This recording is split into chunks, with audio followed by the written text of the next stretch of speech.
later on discuss. So I invite Mr. Chatterjee to make his presentation.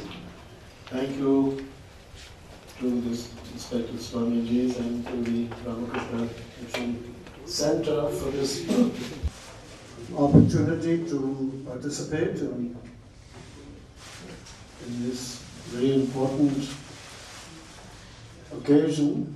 I was struck yesterday by the fact that it's taken 8 decades to complete this gigantic cultural task and contribution to our country.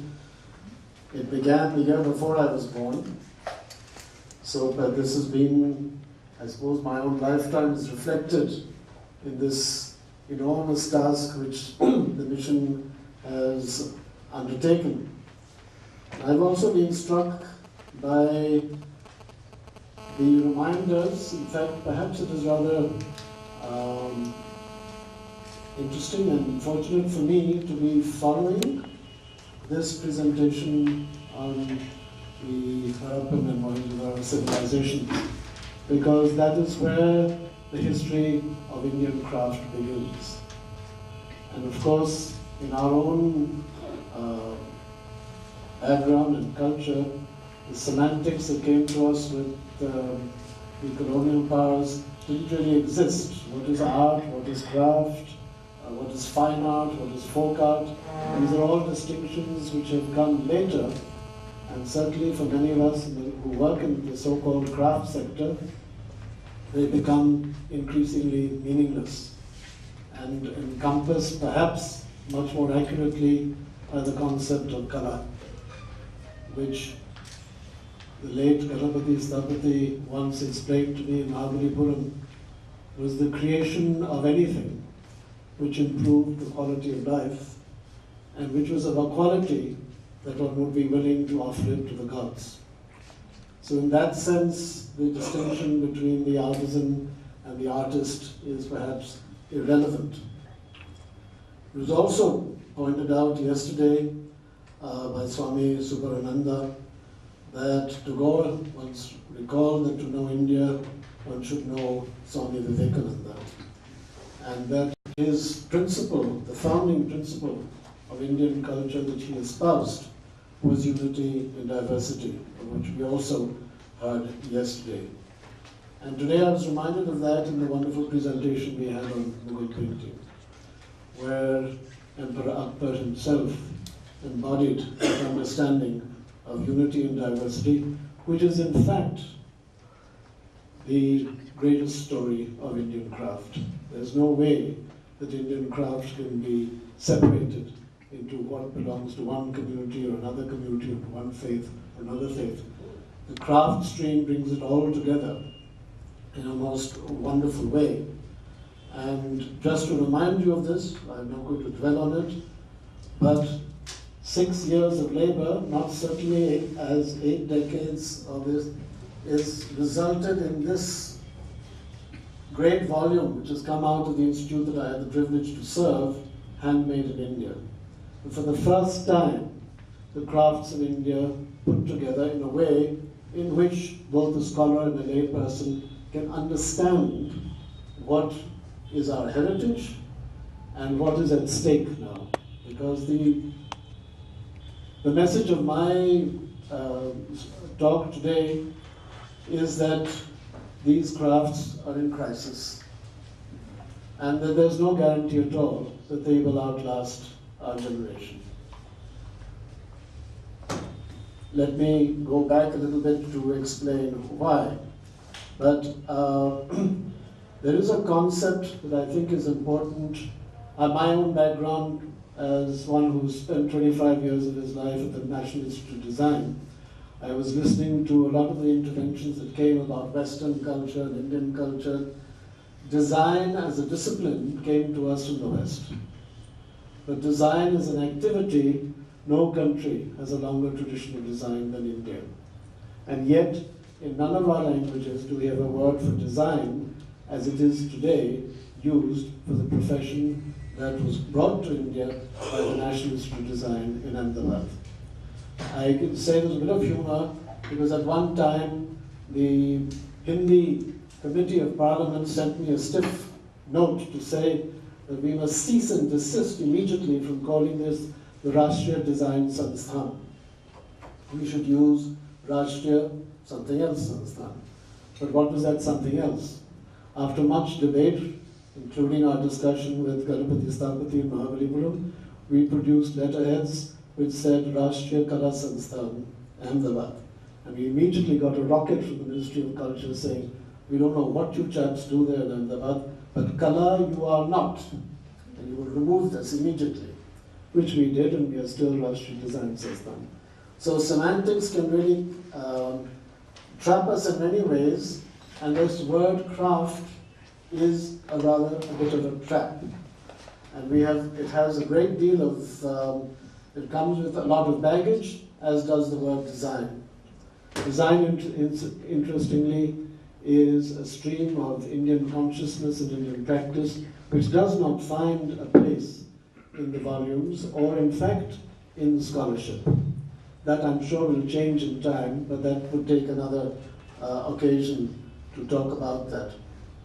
But what I do want to point out one link between the discipline of design and the subject of my talk, which is this matter of producing items of utility. Swami Vivekananda himself was one of the first to celebrate the fact that objects are made by artisans which serve everyday purposes. This theme appears again in what Ananda Kumaraswamy writes in these volumes. Again, in what Kapila Vatsam, who's been a mentor to many of us at the National Institute of Design and in the design movement in this country, that she has mentioned. And of course, there is a contribution of Kamla Devi Chattopadhyay, which is also in the volume, where she speaks of the greatness of objects of everyday use made by artisans. The great Ganapati Sthapati once explained to me, he was a maker of images, that he also makes utensils for the kitchen, he also makes utensils for the temple, he also designs buildings, he also can plan cities. To him, there was no difference. And so he said, what are you worrying about, all these terms? You are Kala, and if people in Delhi don't understand it, don't worry about it. Just go ahead and create something which is of a quality that you would be willing to offer it to the gods. And the lota, that everyday object that we all admire, was the inspiration for the National Institute of Design.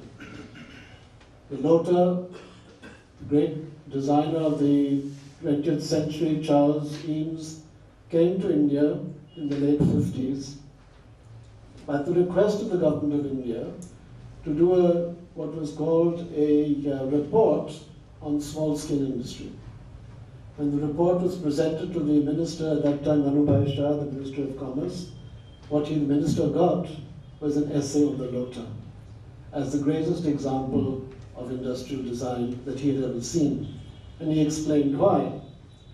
And he analyzed the lota, explained that no one person could ever have designed the lota, but many people over many eras in many ways, and how this one product is with the Indian from the day of his birth to the day of his death, and yet is able to serve with dignity and with love.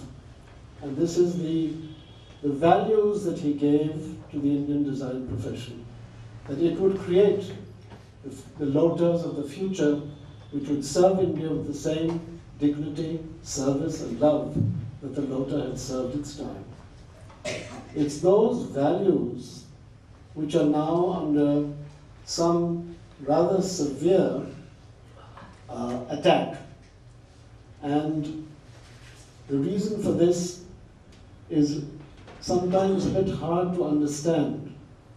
I suppose, in a sense, my own generation has something to do with that, because we were the products of the freedom movement.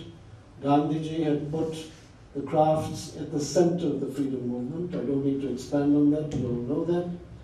And then pioneers like Kamla Devi took up the craft movement was the first response to partition.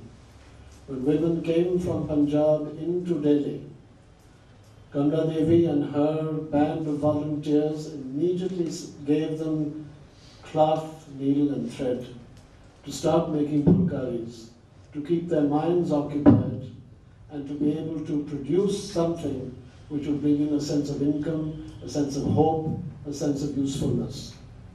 So there in the refugee colonies of Purana Killa, the craft movement began. And it then led to the first retail outlet for crafts. And after this very wonderful 2 days, my lecture is really about the marketplace, an area which most scholars really don't spend too much time thinking about. But in fact, the marketplace is the place where artisans from the time of the Indus Valley civilization to now not only knew very well, but served very well, and who have no hang-ups about the marketplace.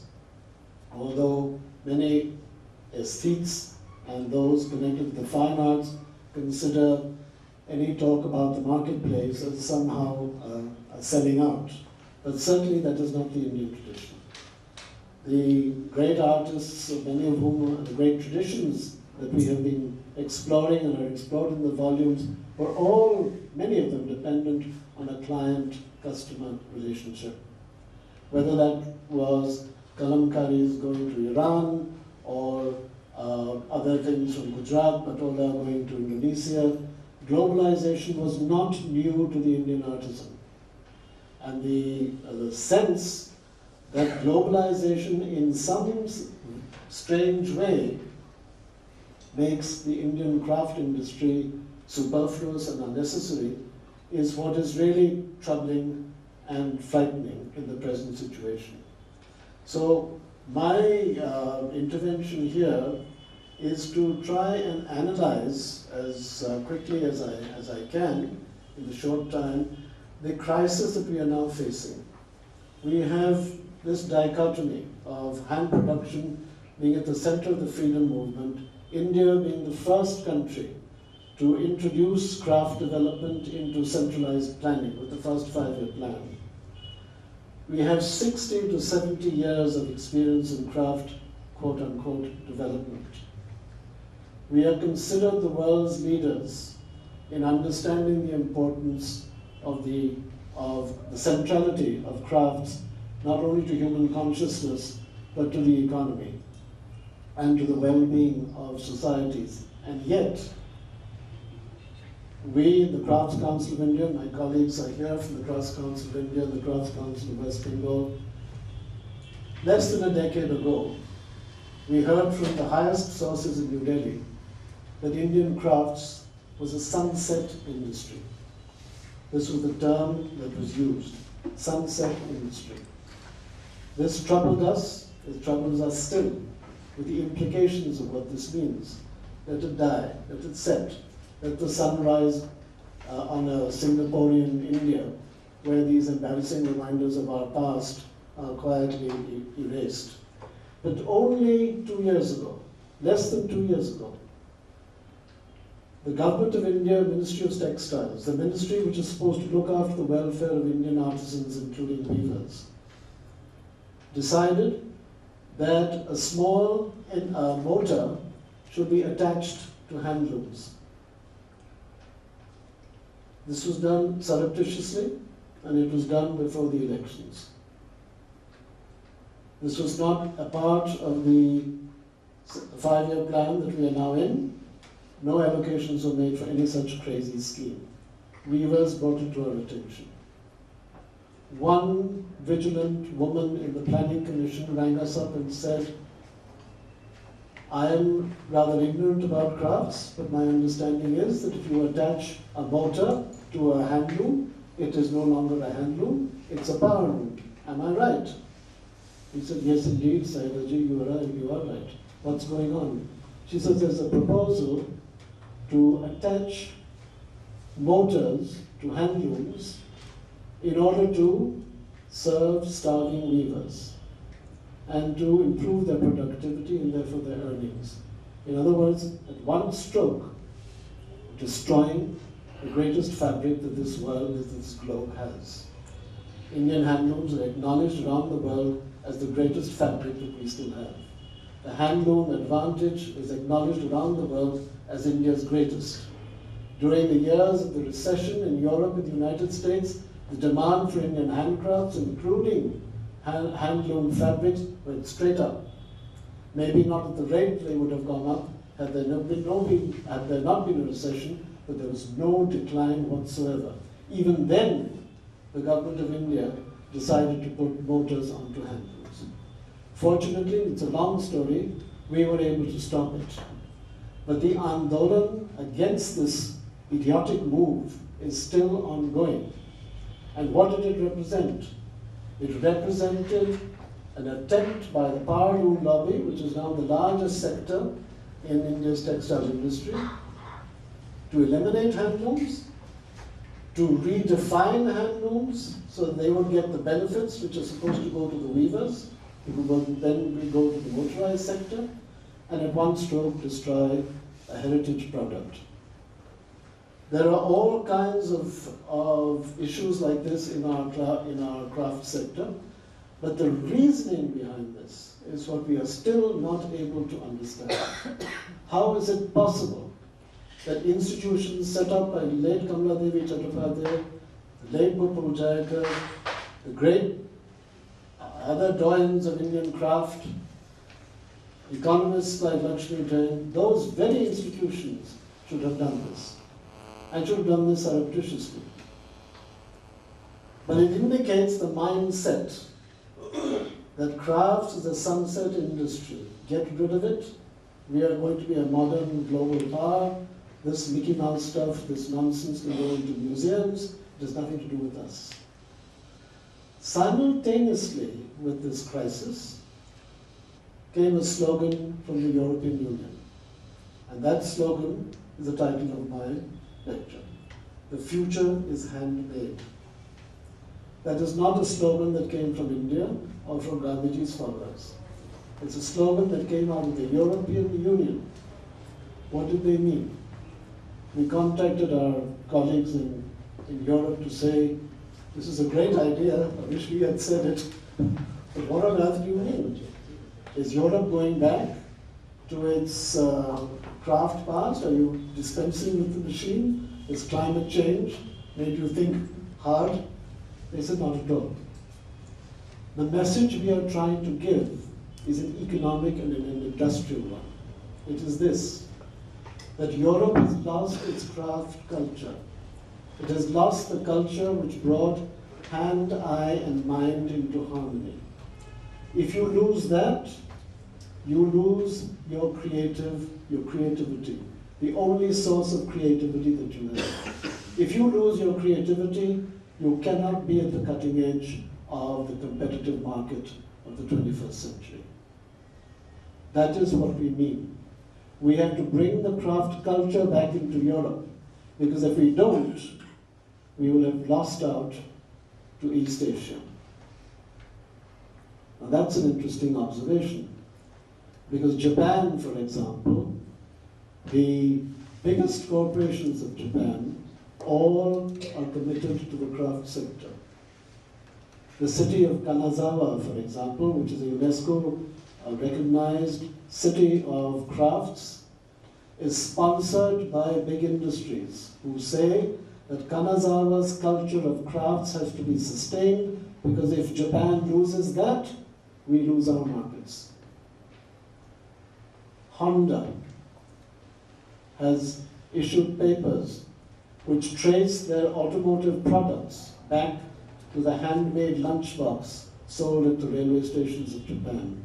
The same dedication to economy, to simplicity, to material. That culture moved from a handmade lunchbox to the automotive industry. Sony records how the Walkman was developed by bringing Japanese artisans and Japanese engineers together around the transistor. To say that the Japanese artisan understands miniaturization. Here is a device that can miniaturize. What can we make in Japan that the world has never thought of? And the Walkman appeared.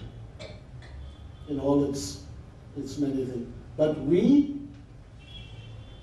have decided apparently in all of our ambitions for global power that this is a sunset industry. I want to just point out what is at stake here, and I have just two illustrations to share with you. I don't know whether this is working. Yeah.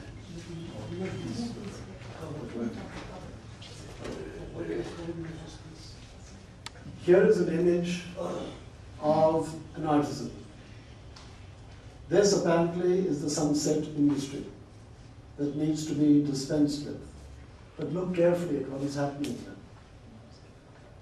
Here is a photograph which represents how our heritage has come down through centuries. Mother to daughter, father to son. What is she working with? Natural materials, locally available. She is not opposed to technology. If you look carefully, you will see that she's wearing gloves to prevent her hands from being injured. Sorry? You want to expand this? Full screen. I don't think I know how. Somebody else can do that. Well, her craft represents the importance of the craft sector as a sector which has the lowest carbon footprint of any industry. Let me also point out that the craft sector represents India's second largest source of livelihood after agriculture. But let me also point out that nobody knows anything about this sector. We don't know how many artisans there are in this country. The official figure varies between 6 and 13. The unofficial figures go from 37 to 200 million. Second largest industry in India, and we don't know anything about it. Our struggle, which started with this expression sunset industry, has succeeded for the first time in 2012 to include artisans in the economic census of India. And the results of that are now just being crunched in the Ministry of Statistics in Delhi. So for the first time, we will have some idea of the contribution of this sector to the Indian economy. In 2008, we brought this crisis to the attention of a group of people. We got together, Ruby Palcholi organized a seminar, Crafts Council West Bengal organized a seminar at Victoria Memorial. And Gopal Krishna Gandhi talked to us, and he said, the government of India will only respond through its head, not through its heart. The problem with you people is you're talking from your heart. Where are the facts? The facts didn't exist. We went to the government of India and said, where is the data on this industry that we represent, that you are dismissing at sunset? They didn't have the data. Why don't you have the data? It's your job to get it. It's the second largest source of Indian livelihood. The President of India had made that claim. We don't have the methodology. Our small NGO, with a small grant from Tata's, spent 2 years demonstrating a methodology by which the economic impact of this sector could be calculated. We succeeded in convincing the Planning Commission that this was possible to do. Saida Hamid of the Planning Commission, now the Planning Commission is defunct, but we still live in hope. She brought all the groups that are supposed to be involved with her together for the first time around a table in New Delhi. 30 departments and ministries are supposed to serve her. They have never met together. There's no overview, no plan for this sector, except under the Ministry of Textiles, Office of the Development Commissioner of Handicrafts, Office of the Development Commissioner of Handlooms.